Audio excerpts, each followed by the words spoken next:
આગળ આપણે નવો ટૉપિક શરૂ કરીએ છીએ. નવા ટૉપિકમાં જે ટૉપિક છે એની વાત કરીએ. સૌથી પહેલાં આપણે અહીંયા જે શરૂઆત કરીએ છીએ એમ તો બીએસસી સેમ 5 અને બીએસસી સેમ 5ની અંદર આપણો જે લેક્ચર જે ચાલે છે અત્યારે એ 10મા નંબરનો લેક્ચર ચાલે છે. 11મા નંબરનો લેક્ચર ચાલશે. હવે એના અંદર આપણે પેપર નંબર 502 છે અને યુનિટ નંબર 1 જે આપણે સ્ટેટિસ્ટિકલ મિકેનિક્સ વડે આપણે દર્શાવીએ છીએ એની આપણે શરૂઆત કરીએ છીએ. જો સૌથી પહેલાં આ 11મા લેક્ચરની શરૂઆત કરીએ એ પહેલાં તમને કોઈ પણ પ્રકારના પ્રશ્નો હોય તો પ્રશ્નો તમે મને પૂછી શકો છો. વોટ્સઅપ નંબર છે 9974712324. આના ઉપર તમે પ્રશ્નો પૂછી શકો છો. એનો જવાબ જો લાંબો હશે તો હું લેક્ચરમાં આપીશ. શરૂઆત કરીએ છીએ મેક્સવેલ ડિસ્ટ્રીબ્યુશન 5.8.1. આ આપણે અડધો પ્રશ્ન ચલાવેલો હતો. તો સૌથી પહેલાં મેક્સવેલ વિતરણ વિધેય આપણે G alpha is equal to D tau upon H cube શોધ્યું. સમીકરણ નંબર 1 આવ્યું. સમીકરણ 1 પછી આ સમીકરણ નંબર 2, 3 અને 4 આ બધી કિંમતો મૂકી. આ કિંમતો મૂકીને છેલ્લા E alpha is equal to 1/2 mv² લખ્યું. યાદ રાખજો DP X, DP Y, DP Z is equal to 4πp². DP કેવી રીતે આવ્યું હતું એ પણ આપણે લાસ્ટ 10મા નંબરના લેક્ચરમાં સમજાવ્યું હતું. આના પછી આગળ પણ 10મા નંબરના લેક્ચરમાં ગયા હતા. પી is equal two mv, DP is equal two mdv આ પણ આપણે લીધેલું હતું. ત્યારબાદ સમીકરણ 4માં કેવી રીતે કિંમત મુકાય છે, બરાબર છે. કઈ કિંમતોની વાત કરી છે? આ મેં કિંમતોની વાત કરી છે. આ બધી કિંમતોની વાત કરી છે. આ બધી કિંમતો કેવી રીતે મૂકી છે એ આપણે 10મા નંબરના લેક્ચરમાં સમજાવેલું હતું. છતાં પણ મિત્રો આના અંદર ખબર ના પડે તો મને પૂછી લેજો, બરાબર. અને આપણે આટલા સુધી લખી દઉં નોર્મેલાઇઝેશનની શરત મુજબ. તો હવે આપણો 11મા નંબરનો લેક્ચરની શરૂઆત કરીએ છીએ.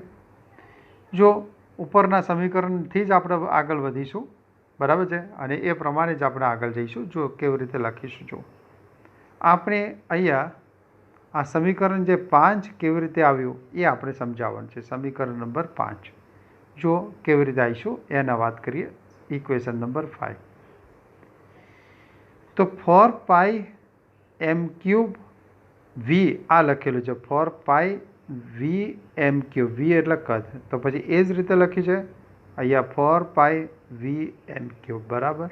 ચલો ઓકે, ખ્યાલ આવી ગયો. નીચે છેદમાં લખ્યું છે h³ અને સિગ્મા, બરાબર. તો મેં નીચે પણ અહીંયા h³ સિગ્મા e−β v²/2 આ v² છે ને એ સ્મોલ વી છે. યાદ રાખજો એ વેગનું સિમ્બોલ બતાવે છે. ત્યારબાદ આ કિંમત જે છે એ રિયલ કિંમત અહીંયા મૂકેલી છે, બરાબર છે. અને આ જે લખ્યું છે એ v² dv છે. જો મેં અહીંયા લખેલું છે વી એટલે વેગ, બરાબર છે. અહીંયા લખેલું છે વી એટલે વેગ, તો એ પણ અહીંયા v² dv. મતલબ કે આપણે હવે શું કરવાનું છે? નોર્મલાઇઝેશન કરવાનું છે. નોર્મલાઇઝેશન કેવી રીતે થાય છે એ સમજવાનું છે, એની આપણે વાત કરી છે, બરાબર. તો ચલો સમીકરણ 6 સુધી આવી ગયા. ક્યાં સુધી? આ સમીકરણ 6. અને હવે આપણે સમીકરણ 6નું સંકલન કરીશું. સંકલન માટે ગામા સંકલનનો ઉપયોગ કરીશું. ગામા સંકલન તો કદાચ સેમ 3ની અંદર કે 4ની અંદર જ આવતું હશે. મેથ્સવાળા વિદ્યાર્થીઓ જ ભણ્યા હશે. આપણે તમને સમજાવવાની કોશિશ અત્યારે હાલ હું કરું છું, બરાબર છે. ચાલો શરૂઆત કરીએ છીએ કે આ ગામા સંકલન વસ્તુ શું છે એની વાત કરીએ. ચલો એ આ સમીકરણ 6, બરાબર. તો સમીકરણ 6નું ગામા સંકલનના આધારે સૂત્ર આપીએ. ચલો તો 4πm³ એમ એક જ મિનિટ મને હાઇલાઇટર લઈ લેવા દો. ઓકે, તો હાઇલાઇટર આપણે આ કલર લઈએ આપણે. તો જો અહીંયા શું લખ્યું 4πm³ બરાબર. તો ચલો અહીંયા પણ મેં 4πm³ લખી કાઢ્યું. એમની m⁻³ છે, સ્પષ્ટ લખેલું છે. ચલો નીચે શું લખેલું છે અહીં જોશો તો તમને ખ્યાલ આવશે h³ e⁻⁻². નીચે એ પ્રમાણે લખ્યું છે. તો એ પ્રમાણે આપણે જોઈશું તો આ બધી કિંમતો આવશે. તો અહીંયા લખ્યું છે h³ σ e⁻⁻². આ v જે છે ને એ વેગ બતાવે છે, આ યાદ રાખજો. ચલો હવે આટલી કિંમત જે છે ને આ સ્ટાન્ડર્ડ સૂત્ર છે. તમને યાદ હોય મેથ્સવાળા વિદ્યાર્થીઓ ધ્યાન રાખજો કે 12મા ધોરણમાં કેટલાક પ્રમાણિત સંકલન આવતા હતા. મતલબ ચોક્કસ સ્વરૂપ એને સંકલનનું સ્વરૂપ ના કરાય, મતલબ કે એ કેલ્ક્યુલેશન ના કરવાનું હોય, ડાયરેક્ટ મૂકવાનું હોય. તો આ જે વસ્તુ જે છે બરાબર છે, આ વસ્તુ જે છે ફરીથી બતાવું છું તમને જો તમને ખ્યાલ આવે. આ વસ્તુ જે છે એના બદલે આટલી કિંમત મૂકી દેવાની છે, બસ યાદ રાખો. બીજું એક યાદ રાખો કે અહીંયા ખાસ મારે અગત્યનું સમજાવવાનું છે. આ જે છે ને એ વર્ગમૂળ નથી, આ ગામા છે. બરાબર છે, એ વર્ગમૂળ નથી, એ શું છે ગામા છે.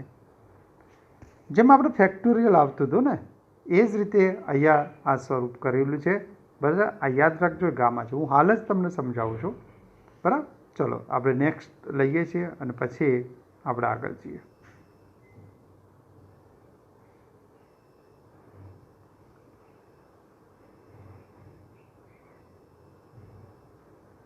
બરાબર, હવે જો અહીંયા ગામા કેટલા લખેલા હતા 3/2 લખ્યા હતા.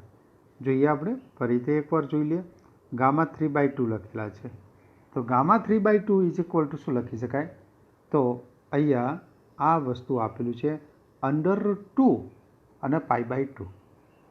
√π/2 લખી શકાય છે અને અહીંયા શું લખી શકાશે 2 લખી શકાશે. બરાબર, √2 + 3/2 મતલબ 1.5 અને 1.5 એટલે અહીંયા શું લખી શકાશે કે √2 અને √π/2 લખાશે. મિત્રો યાદ રાખજો ગામા 3/2 એટલે આ પ્રમાણે લખી શકાશે. ચલો હવે સૌથી પહેલાં અગાઉનું સૂત્ર લઈ લો. તમે ફરી એક વખત અગાઉનું સૂત્ર લઈ લો. બરાબર, તો કિંમત આપણે મૂકી જુઓ. અહીંયા આ 4πm²v મૂક્યા. બરાબર, m³ મૂક્યા. નીચે લખ્યા h³ σ e⁻⁻²mv²/2.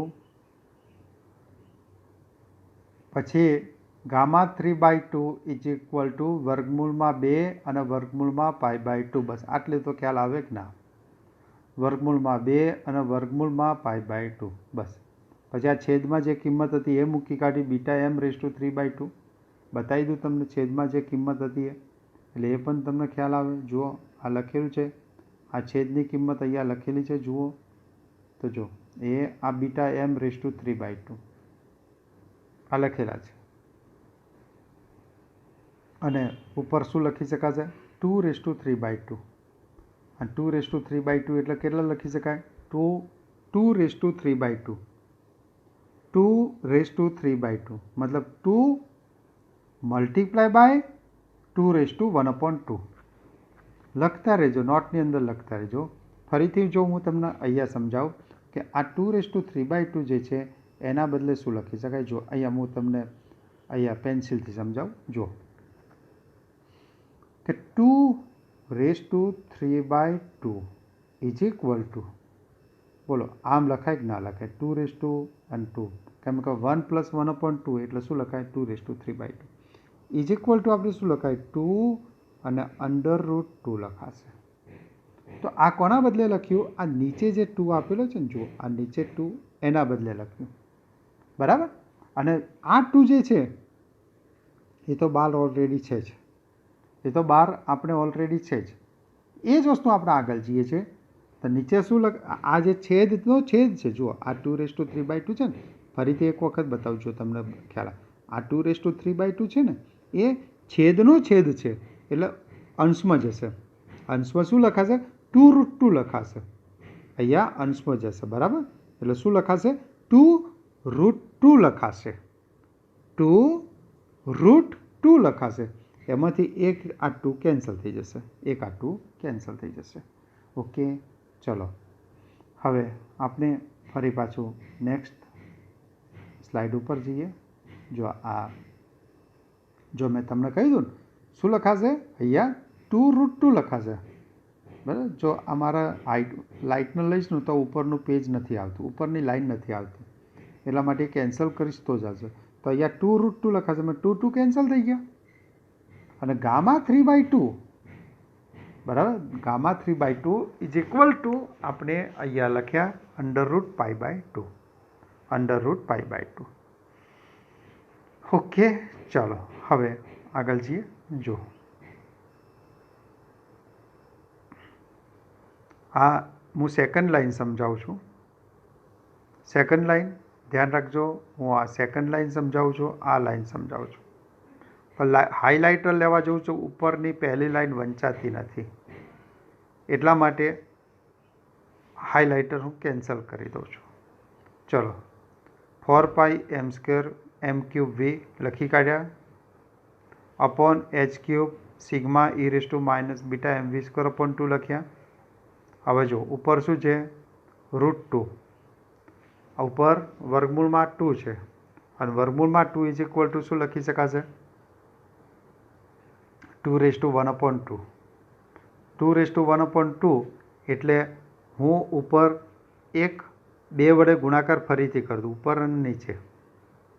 નીચેનો 2 જે છે અહીંયા જશે, √2 વડે ગુણાકાર કરી દઉં, એટલે 2 શું લખાશે? 3/2, બરાબર. 2/1/2 ના બદલે 2/3/2 લખાશે. ઓકે, તો આ ખ્યાલ આવી ગયો અહીંયા, બરાબર છે. જો હું ફરીથી તમને સમજાવું છું, અહીંયા જુઓ, આપણે ખરેખર સૂત્ર જે છે, બરાબર છે. જો હું √2/βm3/2 છે, √2/βm3/2, તો આ રીતે છે √2/βm3/2 છે. તો ઇઝ ઇક્વલ ટુ હું આવી રીતે લખી શકું કે નહીં? 2 અહીંયા લખું અને √2 લખું, અપોન અહીંયા લખી શકું, ફરી 2 લખું અને βm3/2 લખું, બરાબર છે. હવે શું થશે કે આ ઉપરનું જે છે એના બદલે શું લખાશે? બોલો, 2/3/2. કેમ 2/3/2 લખાશે? કારણ કે 2/1, આ 2/1 અને 2/1/2, તો 2/1 + 1/2, 1 + 1/2 એટલે શું લખી શકાશે? 3/2 લખી શકાશે, બરાબર. ચલો હવે નીચે શું લખાશે? βm3/2. ઉપર શું લખાશે? 2/3/2, ફરીથી આ 2/3/2 અને આ βm3/2, મતલબ 2/βm3/2 લખાશે. જો આ 2 વધ્યો એનો હિસાબ આપણે કરી દઈશું, 2/βm3/2 લખાશે. ઓકે, ચાલો નાવ કેન્સલ ઓલ, બરાબર. ચાલો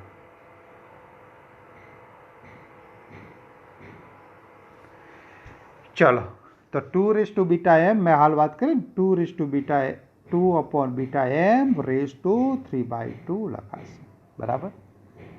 અને મિત્રો યાદ રાખો, નીચે 2 હતો, એ 2 મેં કઈ લીધો? અહીંયા લઈ લીધો, બરાબર છે. એટલે આ જે કિંમત જે હતી √π/2 છે. આ ધ્યાન રાખજો, આ વસ્તુ શું છે? હવે મારે હાઇલાઇટર કરવા જવું તો ઉપરની, આ સૌથી ઉપરની લાઈનમાં પાઈ જે લખ્યું છે ને, એ વર્ગમૂળમાં π/2 છે. આ વર્ગમૂળમાં π/2 એ ગામા 3/2ની કિંમત છે. ગામા 3/2 પહેલી જ વખત આવ્યું છે મિત્રો, યાદ રાખજો. ફેક્ટોરિયલ શીખો પછી ગામા શીખી શકાય. એટલા માટે ગામા 3/2 ઇઝ ઇક્વલ ટુ વર્ગમૂળમાં પાઈ ભાગ્યા 2. 2 એ વર્ગમૂળમાં નથી. ઓકે, ચલો હવે આપણે પેલા છેદમાં 2 હતા વધારાના, બરાબર. આ છેદમાં 2 વધારાના હતા, એ 2 મેં અહીંયા કરી દીધા, એટલે વર્ગમૂળમાં પાઈ ભાગ્યા 2ના બદલે શું થઈ ગયું? 4 થઈ ગયું. ઓકે, નેક્સ્ટ આપણે આગળ જઈએ છીએ. ઓકે, જો મિત્રો આ મેથેમેટિક્સમાં ખબર ના પડે તો મને કહેજો. ક્યાંક ક્લાસરૂમની અંદર પણ આ વસ્તુ ફરીથી સમજાવીશું. ટૂંક સમયમાં આપણે ક્લાસરૂમમાં ભેગા થઈ જઈશું. હવે બહુ જ ટૂંક સમયમાં આ વસ્તુ યાદ કરાવજો, તો એ વસ્તુ હું ક્લાસરૂમની અંદર સમજાવીશ. ઓકે, ચલો હવે 4πm3v, તો 4πm3v પછી h³ સિગ્મા. ઓકે, ખ્યાલ આવ્યો. હવે આ કિંમત જે છે ને, આ કિંમત એ બરાબરની જમણી બાજુ મૂક્યા. બરાબરની જમણી બાજુ 1 છે એટલે મલ્ટિપ્લિકેશન થશે, એટલે 1 સાથે મલ્ટિપ્લિકેશન થાય એટલે કંઈ નહીં. એટલે શું લખી શકાશે? બરાબરની જમણી બાજુ જાય એટલે આમ લખાશે, અને આ વસ્તુ આમ લખાશે. અને આપણે ઇક્વેશન નંબર 7 કહીશું. હા, એકાદ ફોટોગ્રાફ લેવાનું કદાચ ભૂલી ગયા હોય તો હાલ આ ફોટોગ્રાફ પણ લઈ લેજો, તો તમને ખ્યાલ આવે કે ઇક્વેશન નંબર 7, 6 આ રીતે લખી શકાય. લઈ લો ફોટોગ્રાફ પણ લઈ લો, સાથે સાથે નોટમાં લખતા રહેજો, નોટ તમે બનાવતા રહેજો. જૂના વિદ્યાર્થીઓની નોટો જે છે એ પણ જોતા રહેજો, તો તમને થોડીક મદદરૂપ થશે. ઓકે, ચાલો હવે મારે સમજાવવાનું છે કે આ સમીકરણ 7ની કિંમત સમીકરણ 5માં મૂકવાની. સમીકરણ 7ની કિંમત સમીકરણ 5માં કેવી રીતે મૂકીએ એની વાત કરીએ. જો આટલી કિંમત તો છે જ, આ કિંમત તો છે જ, બરાબર છે, જે હાલ જ આપણે સાબિત કરી, બરાબર. 4/√π βm²2, બરાબર, આ કિંમત મૂકી. અને આટલી કિંમત સમીકરણ 5માં ઓલરેડી હતી જ, બરાબર છે. તમને કહું છું, એક જ મિનિટ, આ સમીકરણ 5માં તો આ લખેલું છે જ, બરાબર. સમીકરણ 5માં આ લખેલું છે જ, પણ સમીકરણ 7માં અહીં જે કંઈ લખેલું હતું, સમીકરણ 5માં અહીં જે કંઈ લખેલું હતું, ક્યાં? અહીંયા, એ ત્યાં આપણે સમીકરણ 7ની કિંમત મૂકી. અને મિત્રો યાદ રાખો, બીટા ઇઝ ઇક્વલ ટુ હંમેશા 1/kT આપણે મૂકીએ જ છીએ. બીટા ઇઝ ઇક્વલ ટુ હંમેશા આપણે 1/kT મૂકવામાં જ આવે છે. તો અહીંયા જોઈએ, beta is equal two 1/kT એટલે જો થોડુંક આપણે અહીંયા અક્ષરો નાના કરીશું, આ રીતે અક્ષરો નાના કરીશું, બરાબર. અને આ એક જ મિનિટ, કંઈક પ્રોબ્લેમ થઈ ગયો. ઓકે, આ અક્ષરો આપણે નાના કર્યા, બરાબર. અને આના ઉપર આપણે ફોટો આપણે ઉપર લીધો. તો beta is equal two 1/kT મૂકીને સમીકરણ નીચે મુજબ લખી શકાય. સમીકરણ 8 છે ને, એમાં આપણે બીટા ઇઝ ઇક્વલ ટુ શું મૂકવાના? 1/kT. જો beta is equal two 1/kT મૂકીશું તો જુઓ સાદો રૂપ કેવી રીતે આપી શકાય છે એ જુઓ. બીટાની કિંમતો ક્યાં ક્યાં છે સમીકરણ 8માં? જોઈ લીધી, બરાબર. સમીકરણ 8માં બીટાની કિંમત જોયા પછી હું તમને અહીંયા સાદો રૂપ આપું છું. જુઓ, આ 4/√5, તો 4/√5 મૂકી કાઢ્યા, બરાબર છે. એક જ મિનિટ, આ ઈરે સોલ્વ કરો. 4/√5, તો મેં 4/√5 મૂક્યા. પણ આ બીટા m/2 જે છે, તો બીટાની કિંમત 1/kT મૂકીએ એટલે m/2kT થશે. પછી અહીં જે કિંમત જે છે e−βmv², તો બીટાની કિંમત આપણે 1/kT મૂકીશું એટલે v²/2kT લખાશે. જો આ બીટા જે છે ને, એના બદલે મેં શું મૂક્યા? kT, બરાબર. અને જોડે અહીંયા 2 છે જ, બરાબર. ચલો, અને v² dv, બરાબર. આ શું છે? વી સ્ક્વેર ડીવી. વી એટલે વેગ બતાવે છે, તો આ પણ શું બતાવે છે? વી સ્ક્વેર ડીવી. તો મિત્રો યાદ રાખો, આપણે આ સમીકરણ જે નંબર 3 મેળવ્યું એને મેક્સવેલના વેગ વિતરણનું સૂત્ર કહેવામાં આવે છે. સમીકરણ 3 મેક્સવેલના વેગ વિતરણનું સૂત્ર, જેને સમીકરણ નંબર 10 વડે આપણે દર્શાવ્યું છે. આગળ આપણે જોઈએ તો કઈ થિયરી આવે છે એ જોઈ લઈએ. એ પ્રમાણે સમીકરણ 10નો ઉપયોગ કરી વેગની જુદી જુદી રેન્જ ધરાવતા અણુઓની સંખ્યા શોધી શકાય છે. હવે આપણા સિલેબસ મુજબ એકાદ બે ટોપિકના બાદ કરતાં એક બેરોમેટ્રિક થિયરી આપણે બાકી છે. બેરોમેટ્રિક થિયરી તો અહીંયા પૂરી થઈ જાય છે અને પછી એન્ડ ઓફ ધ સ્લાઇડ મતલબ યુનિટ 1 જે છે એમાં મોટે ભાગે પૂરું થાય છે. કેટલાક ટોપિક જે બાકી રહી ગયા છે એ ક્લાસરૂમમાં આપણે સમજાવીશું. એક થિયરી બાકી છે, પૂરી કરી શકાય એવું નથી, એટલા માટે અહીંયા આપણે સ્ટોપ કરીએ છીએ. જો થોડુંક આપણે શરૂઆતથી થોડીક આપણે થિયરીઓ તમને યાદ કરાવીએ તો તમને ખ્યાલ આવશે. બરાબર છે. ઘણી બધી થિયરીઓ ચાલી છે, એમાંથી કેટલુંક એકવાર આપણે ફરી પાછું જોઈ લઈએ. સૌથી પહેલાં તો તમે યાદ રાખજો, સ્ટેટિસ્ટિકલ મિકેનિક્સની અંદર મેક્રોસ્કોપિક અને માઇક્રોસ્કોપિક આપણે ચલાવ્યું હતું.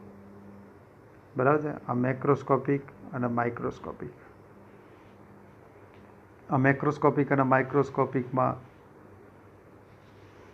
શું ફેરફાર થાય છે, કેવી રીતે સમજાવી શકાય છે. મેક્રો એટલે સ્થૂળ ભૌતિક રાશિ, માઇક્રો એટલે સૂક્ષ્મ ભૌતિક રાશિ. આ બધું વસ્તુ આપણે સમજાય.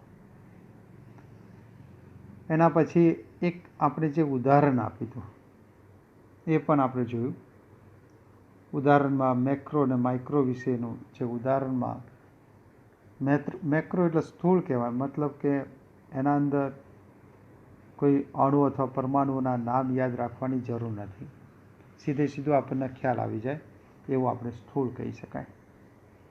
ત્યારબાદ આપણે મ્યુ સ્પેસ અને ટો સ્પેસની આપણે વાત કરી હતી, એ પણ તમને બધાને ખ્યાલ છે. હાઇઝનબર્ગના અનિશ્ચિતતાના સિદ્ધાંતની વાત કરી. ક્યાંક MCQમાં પૂછી શકાય એવું છે કે હાઇઝનબર્ગનો અનિશ્ચિતતાનો સિદ્ધાંત એ શું દર્શાવે છે. સ્થાનની અનિશ્ચિતતા અને વેગમાનની અનિશ્ચિતતા, બરાબર છે, બંનેનો ગુણાકાર, બરાબર, delta x delta P is equal two, બરાબર, ઓલવેઝ h પ્લાન્કનો અચળાંક h/2π.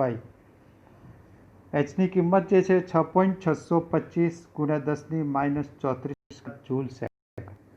આ જૂલ સેકન્ડ એકમ કેવી રીતે આવ્યો? તો E બરાબર hf લખાય. E બરાબર hf, તો h બરાબર શું લખાય? E/f લખાય. અને E/f એટલે Eનો એકમ તો જૂલ લખાય, અપોન f, fનો એકમ સેકન્ડ ઇન્વર્સ લખાય, મતલબ હર્જ લખાય. તો આ રીતે પ્લાન્કનો અચળાંક જે છે એની પણ વાત કરી દીધી. એ ખાસ વારંવાર પૂછાય છે. આ ટો સ્પેસની અંદર વાત કરી, બરાબર. પછી કેનોનિકલ એન્સેમ્બલની આપણે વાત કરીએ છીએ. તો કેનોનિકલ એન્સેમ્બલમાં બે આપણે મતલબ કે સિસ્ટમ લીધા, કેપિટલ A સિસ્ટમ, પછી A' સિસ્ટમ, અને એનું આપણે ડિરાક ડેલ્ટા વિધેય દ્વારા મતલબ સાદુરૂપ આપ્યું. ખાસ યાદ રાખજો, ડિરાક ડેલ્ટા વિધેય. ડિરાક ડેલ્ટા વિધેય જે આવે છે એ ફરીથી એક વખત જોઈ લો. અહીંયા ρx = c અને ρx = 0, મતલબ જે આ બે ઇલિપ્સ લઈએ છીએ એ બે ઇલિપ્સની અંદર જો હોય તો મતલબ કે વિધેયનું અસ્તિત્વ છે, અને એની અંદર નથી અને બે ઇલિપ્સની બહાર, મતલબ જે ઘેરાયેલો ભાગ છે એના અંદર અસ્તિત્વ જોવા મળે છે. મિત્રો આપણે આ રીતે યુનિટ 1 અડધું સ્ટેટિસ્ટિકલ મિકેનિક્સ આપણે પૂરું કર્યું. બરાબર. આવતીકાલે 12મા લેક્ચરની અંદર પણ એક બેરોમેટ્રિક ફોર્મ્યુલા લઈશું અને બાકીનું જે અડધું ફિઝિક્સ જે છે આપણે સ્ટેટિસ્ટિકલ મિકેનિક્સ એ આપણે પૂરું કરીશું. એટલે ટૂંકમાં અહીંયા જે કંઈ મતલબ કે સ્ટેટિસ્ટિકલ મિકેનિક્સ જે છે એ 12th નંબરના લેક્ચરમાં આપણે પૂરું કરીશું. કોઈ પ્રશ્નો હોય તો પૂછતા રહેજો, બરાબર. વોટ્સઅપ નંબરમાં પ્રશ્નો મોકલતા રહેવાના, જવાબો તમને આપી દઈશ. વોટ્સઅપ નંબર છે 9974712324. અહીં આપણે પૂરું કરીએ છીએ. Thank you very much.